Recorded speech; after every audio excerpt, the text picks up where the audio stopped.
हम सूर्यवंश का वर्णन करें। भगवान सुखदेव कहते हैं कि विस्तार से तो हजारों वर्ष तक भी इसका वर्णन नहीं किया जा सकता है। संक्षेप में भगवान नारायण के नाभि कमल से ब्रह्मा के पुत्र हुए मरीचि, मरीचि के पुत्र हुए कश्यप, कश्यप के पुत्र हुए विवस्वान, सूर्य, और इन्हीं सूर्य के द्वारा सूर्यवंश का जो है प्रथा चला और इसमें बड़े बड़े राजा महाराज हुए, सुद्युम्न, इला आदि, और महर्षि च्यवन और सुकन्या, इन्हीं और अम्बरीश जैसे राजा हुए जो भगवान कृष्ण के परम भक्त थे। एक बार दुर्वासा ने इनका अपमान किया तो दुर्वासा जी को बहुत 1 साल तक कष्ट झेलना पड़ा। बाद में इन्हीं के कृपा से दुर्वासा जी की कष्ट जो है समाप्ति हो गई। इसी वंश में आगे राजा सगर हुए। राजा सगर के 2 पत्नियां, 60,000 पुत्र थे।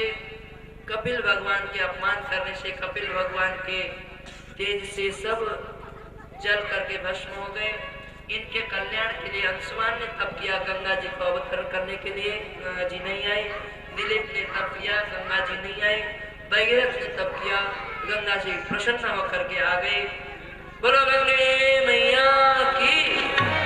और उस स्वर्ग लोक से, ब्रह्मलोक से गंगा जी आए। भगवान शंकर ने अपने जटा पर धारण किया। फिर जटा से भगवान शंकर के जटा से गोमुख होते हुए हरिद्वार ऋषिकेश होते हुए गंगा सागर पहुंचे। गंगा सागर में जाकर जैसे ही उन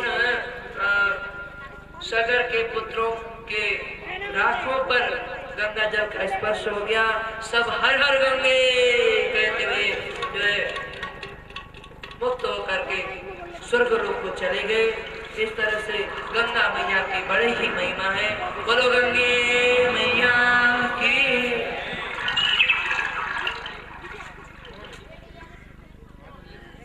जय श्री कृष्ण। उन्होंने 1 वर्ष के लिए मेरे देवते के लिए 1 गौ को गोद दे दिया। बहुत बहुत धन्यवाद। बोलो जय श्री कृष्ण। ये जो पर्चा आप देख रहे हो ना, कृष्णाय वासुदेवाय हरे परमात्मने प्रणत क्लेशनाशाय गोविंदाय नमो नमः। ये श्रीमद् भागवत का मंत्र है और संतों ने इसका अनुभव किया है। ये परम सिद्ध मंत्र है। आप यहाँ से ले जाएं या आप जहाँ ऑफिस में रहते हो अपने ऑफिस में इसको चिपका दें, और आप घर में भी ऐसी जगह चिपकाएं जहाँ आपकी नजर ज्यादा से ज्यादा पड़ती हो। कार्यस्थल में जहाँ ऑफिस में आप बैठ करके काम करते हो वहाँ इसको चिपकाएं और जब भी समय मिले इसको पढ़ें। ये सिद्ध मंत्र है, आपके कार्य को इतना फैलाएगा, इतना बढ़ेगा आपका कार्य, और घर में मंगल ही मंगल। भागवत में लिखा है कि भागवत का आधा श्लोक भी लिख करके यदि घर में कोई रखता है तो वहाँ भगवान श्री हरि का नित्य निवास पास होता है। ये पूरा पूरा श्लोक वंशः सोमस्य पावनः यस्मिन्नल्लैलादयो भोगा कीर्त्यन्ते पुण्यकीर्तयः। अब जो है चंद्रवंश में भगवान श्रीमन नारायण के नाभि कमल से ब्रह्मा के पुत्र अत्रि मुनि, अत्रि के पुत्र हुए चंद्रमा, जिससे चला चंद्रवंश। चंद्रमा के पुत्र हुए बुध, बुध के पुत्र पुरुरवा हुए और उनके अयल नाम के पुत्र हुए। इसमें अनेक प्रकार के यशस्वी राजा हुए। ययाति राजा हुए और राजा दुष्यंत हुए। दुष्यंत की कथा आप सब लोग जानते ही हैं। उनके ही पुत्र बड़े तेजस्वी और ओजस्वी भरत हुए, जिनके नाम से इस देश का नाम भारतवर्ष हुआ है। और अनेक प्रकार के बड़े बड़े राजा इसमें हुए। और इधर जाके पुरुरवा महाराज के ज्येष्ठ भ्राता यदु, इन्हीं यदु के द्वारा यदुवंश चला है, जिसमें भगवान कृष्ण का प्राकट्य हो गया, गोविंद का प्राकट्य हो गया। यदुवंश में बड़े बड़े प्रतापी राजा हुए हैं, बड़े बड़े प्रतापी राजा हुए, देव, मीर, सूरसेन आदि। और वसुदेव जी की 7 पत्नियां थी। सबसे छोटी पत्नी का नाम था देवकी। उन्हीं देवकी के अष्टम पुत्र के रूप में भगवान श्री कृष्ण आ गए। देखो, जन्म तो लिया मथुरा कारावास में। जन्म लेते भगवान कृष्ण गोकुल को चले गए। गोकुल में 14 वर्ष तक अनेक प्रकार के लीला करी। फिर मथुरा आ गए। मथुरा आकर के दुष्टों को संहार किया, कंस आदि का संहार किया। 25 वर्ष तक फिर भगवान जो है 11 वर्ष तक मथुरा रहे, गोकुल रहे, और 14 वर्ष तक यहाँ रहे मथुरा। 25 वर्ष की उम्र में रण छोड़ बढ़ करके भाग करके द्वारका में गए। द्वारका में रहने लगे। 100 वर्ष तक द्वारका में लीला करी और 125 वर्ष की उम्र में भगवान इस धरा को छोड़ करके सोधाम को चले गए। हो गई कृष्ण कथा। बोलो जय श्री कृष्ण। इतना कह के भगवान सुखदेव चुप हो गए। परीक्षित तो बड़े आश्चर्य में पड़ गए। अब गुरुदेव बोलेंगे, अब बोलेंगे, अब बोलेंगे, किंतु बहुत देर हो गए, गुरुदेव बोलते नहीं है। हाथ जोड़ के कहा कि प्रभु हो गई कृष्ण कथा। सुखदेव भगवान बोले, और सुना तो दिया, जन्म से लेकर के सोधाम गमन पर्यंत सब सुना दिया, अब क्या रह गया। अब तो राजा परीक्षित व्याकुल हो गए। अरे प्रभु, आपने इस राजा के ये हो गए, इसके ये हो गए, इसके उसको बहुत लंबी कहानी और इतिहास सुनाई, और जिस प्रभु की कथा के लिए मैं कब से लालायित था, उन प्रभु की कथा 2 मिनट में आप कैसे चट कर गए। अरे मैं तो इसके लिए लालायित था, इसलिए मैं जानना चाहता हूँ। कथितो वंश विस्तारो भवतो सोम सूर्ययोः राज्ञां च भयवंश्यानां चरितं परमद्भुतम्। हे भगवान, यदोश्च धर्मशीलस्य नितरां मुनिसत्तमा तत्रांशेनावतीर्णस्य विष्णोर्वीर्याणि संशनः। अरे मैं जानना चाहता हूँ, भगवान ने अपने अंशों के साथ यदुकुल में कैसे जन्म लिया, क्या क्या भगवान ने लीला की। मैंने सुना है कि भगवान ने जन्म लेते भगवान भाग करके गोकुल गए। अरे अपने पिता के यहाँ से भागने की क्या आवश्यकता पड़ी। और बलराम जी के तो 2 माँ थे, 2 माँ थी, ये तो बड़ा आश्चर्य की बात है। एक जन्म में एक बेटे का 2 माँ कैसे हो सकती है, मैं जानना चाहता हूँ। किंतु श्री कृष्ण कथा जो है ना, भवरोग की मीठी औषधि है। बोलो जय श्री कृष्ण। सावधानी से सुनिए, औषधि कितने प्रकार के होते हैं जानते हो आप? कितने प्रकार की औषधि होती है बोलो, हम बताएं। आयुर्वेदिक, होम्योपैथिक और एलोपैथिक। कितने हो गए? 3। आयुर्वेदिक औषधि है तो बहुत अच्छा, साइड इफेक्ट नहीं करता है, किंतु होता कड़वा बहुत होता है ना। इसलिए आयुर्वेदिक औषधि है तो अच्छा, किंतु कड़वाट होता है और काम बहुत धीरे करता है। और एलोपैथी का कोई भरोसा नहीं है। इसका नाम है दवा। इसका नाम है क्या? दवा। दवा का अर्थ होता है रोग को दवा देना, खत्म नहीं करना, वो फिर उभर जाता है। और साइड इफेक्ट तो न जाने कितने। एक रोग को दबा देगा और 10 रोग और पैदा कर देगा। इसलिए एलोपैथी का कोई भरोसा नहीं है, किंतु सबसे बढ़िया कौन है?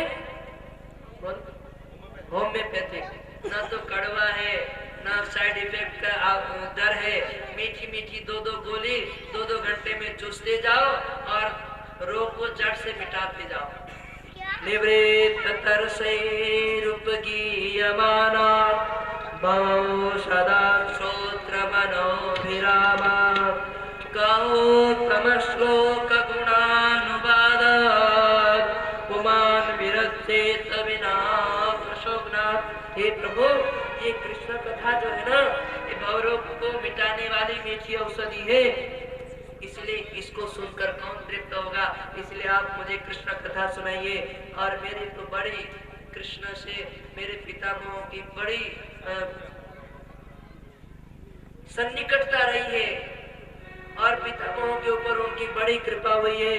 महाभारत जैसे युद्ध में उन्होंने रक्षा की है और मैं तो अश्वत्थामा के शस्त्र से मां के गर्भ में मर चुका था, किंतु उन्होंने ही आकर के मेरी रक्षा की। इसलिए आप बताइए कि भगवान ने क्या क्या जो है लीला की। अब तो भगवान बहुत सुखदेव बहुत प्रसन्न हो गए। तब भक्तारं प्रेक्षकं श्रोत्रेण तत्पाद सलिलम यथा। आपको बताओ, मुझे ये पता है कि आप लोग यहाँ 50% लोग नहीं सुन रहे, मुझे जान पता है, किंतु कोई बात नहीं, आप सुनो या न सुनो, ये भगवान कृष्ण की जो कथा है ना, 3 लोगों को पावन करता है, 3 लोगों को पावन करती है। किस किस को? सबसे पहला नाम आया भक्तारम। आप सुनो या न सुनो, मेरा तो कल्याण हो ही रहा है। बोलो जय श्री कृष्ण। मेरा तो मनन चल रहा है और मेरी तो वाणी कह भी रही है और कान सुन भी रही है। मुझे तो ट्रिपल फायदा हो रहा है, लाभ ही लाभ। दोनों हाथ में चार हाथ होते हैं, चारों हाथ में लड्डू ही लड्डू होता। तो एक तो मनन हो रहा है, अब एक कहना हो रहा है, एक सुनना हो रहा है। और दूसरी बात, कथा करने से जब पहले जो है ना सोचते रहते हैं कि आज क्या कथा करना है, कैसे करना है, लोगों को अच्छा से अच्छा जो है भगवान की चरित्र सुनाए। भले ना सुनो पर हमें तो अच्छे से अच्छा, तो हमें तो लाभ हो रहा है। भक्तारम, भक्ता का कल्याण होता है। पृच्छकम, जिसने प्रश्न किया, जिसने आयोजन किया, उसका कल्याण होगा। और श्रोत्रिन, देखो बोलने वाला एक, पूछने और आयोजन करने वाला एक, किंतु सुनने वाले हजारों, सबका कल्याण होगा। जैसे दृष्टांत दिया, तत्पाद सलिलम यथा, भगवान शालिग्राम का अभिषेक करने वाला पंडित एक, कराने वाला पंडित एक, करने वाला जजमान एक, किंतु उस शालिग्राम के जल को, चरणोदक को पीने वाले व्यक्ति हजारों हैं। तो सबका कल्याण होता है। ऐसे कृष्ण कथा से भी सबका कल्याण होता है। अच्छा सुनो, जब इस धरती पर, सुखदेव जी बोले, इस धरती पर असुरों के द्वारा अत्याचार होने लगा, तो धरती ब्रह्मा जी के पास गई कि मेरे ऊपर अत्याचार बहुत हो रहे हैं। रोते हुए गए ब्रह्मा जी, धरती और देवताओं को लेकर के भगवान के पास गए। तत्र गत्वा जगन्नाथं देवदेव वृषाकविं पुरुषं पुरुषसूक्तेन उपतस्ते समाहिताः। क्षीर सागर के पास जाकर के भगवान की जो है स्तुति की पुरुषत्व के द्वारा। ओम सहस्रशीरेखा बुरुखः सहस्राक्षः सहस्रपादः सहूमेकं सर्वत्र कृष्णार्कतिष्ठदशाङ्गुलम्। ये पुरुषोक्त का पहला 16 मंत्र है पुरुषोक्त के। तो इन पुरुषोक्त के द्वारा भगवान की स्तुति की, भगवान प्रसन्न हो गए, आकाशवाणी हो गई। वसुदेव के घर में प्रकट नहीं हुए, वसुदेव के घर में प्रकट नहीं हुए। कहाँ हुए? अभी बात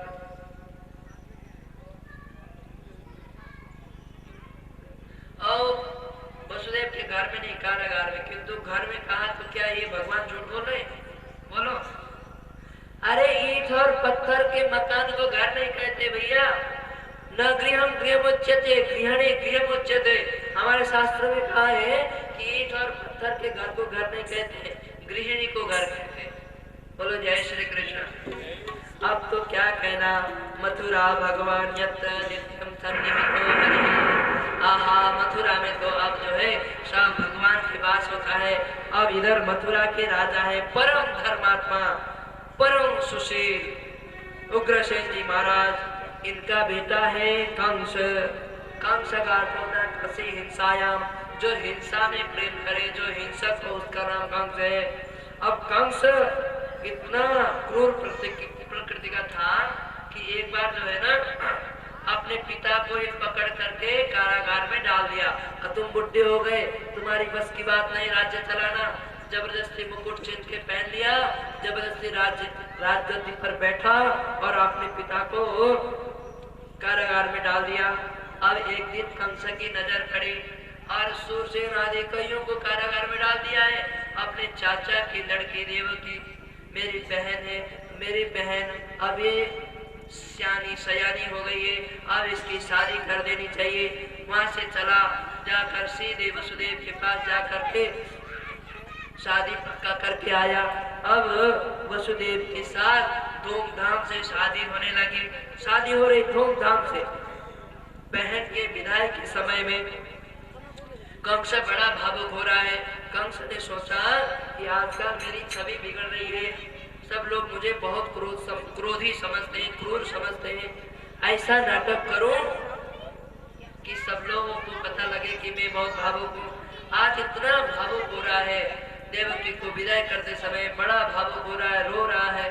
सब लोग देख देख के प्रसन्न हो रहे, अरे महाराज इतने क्रूर नहीं है जितने हम सोच रहे थे। देखो बहन की विदाई में कितने भावुक हो रहे हैं। आज तो कंस ने देवकी वसुदेव को जिस रथ से छोड़ने जाना था, सारथी को उतार दिया और कहा चलो आज मैं अपने बहन बहनों को खुद रथ हाँक करके छोड़ के आऊंगा। अब इधर देवताओं का हृदय घबराने लगा। अरे इस दुष्ट ने तो जनताओं पर अपना प्रभाव डाल दिया और इतने प्रेम से मिल रहा है देवकी से, कहीं बहन देवकी भी इसके कुचाल को न समझे और इसका कृपा का भाजन बना रहा तो देवकी पुत्र इसका वध कैसे करेंगे। इसलिए इसका असली चेहरा समाज के सामने लाना चाहिए। जा रहे एक ही श्रेणी की होगी। देवता भी कोई गुप्त बात जो है अपने मन में नहीं रख सकते और माताएं भी। बोलो जय श्री कृष्ण। आपका हस्बैंड, बोलो जय श्री कृष्ण।